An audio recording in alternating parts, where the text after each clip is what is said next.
Okay, this is chapter 21 again, because apparently there was a bit of a blip last time. Hello everyone. It was a long walk back to his hole.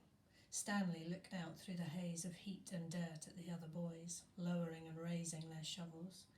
Group D was the furthest away. He realised that once again he would be digging long after everyone else had quit.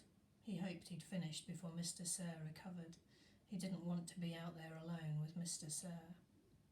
"You won't die," the warden had said. "Unfortunately for you." Walking across the desolate wasteland, Stanley thought about his great-grandfather, not the pig stealer, but the pig stealer's son, the one who was robbed by kissing Kate Barlow. He tried to imagine how he must have felt after kissing Kate had left him stranded in the desert. It probably wasn't a whole lot different from the way he himself felt now. Kate Barlow had left his great-grandfather to face the hot, barren desert. The warden had left Stanley to face Mr. Sir. Somehow his great-grandfather had survived for 17 days before he was rescued by a couple of rattlesnake hunters. He was insane when they found him. When he was asked how he had lived so long, he said he found refuge on God's thumb.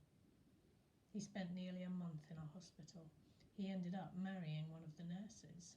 Nobody ever knew what he meant by God's thumb, including himself. Stanley heard a twitching sound.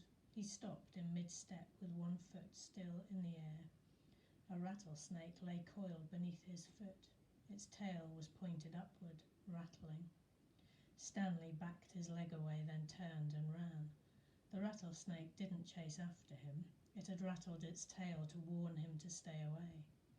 "Thanks for the warning," Stanley whispered as his heart pounded. The rattlesnake would be a lot more dangerous if it didn't have a rattle. "Hey, caveman," called Armpit, "you're still alive." "What did the warden say?" asked X-Ray. "What did you tell her?" asked Magnet. "I told her I stole the seeds," said Stanley. "Good going," said Magnet. "What did she do?" asked Zigzag. Stanley shrugged one shoulder. "Nothing. She got mad at Mr. Sir for bothering her." He didn't feel like going into details. If he didn't talk about it, then maybe it didn't happen. He went over to his hole, and to his surprise it was nearly finished. He stared at it, amazed. It didn't make sense. Or perhaps it did.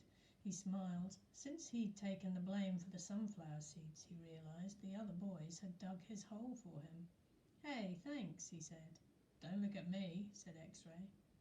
Confused, Stanley looked around, from Magnet to Armpit to Zigzag to Squid. None of them took credit for it. Then he turned to Zero, who had been quietly digging in his own hole since Stanley's return. Zero's hole was smaller than all the others.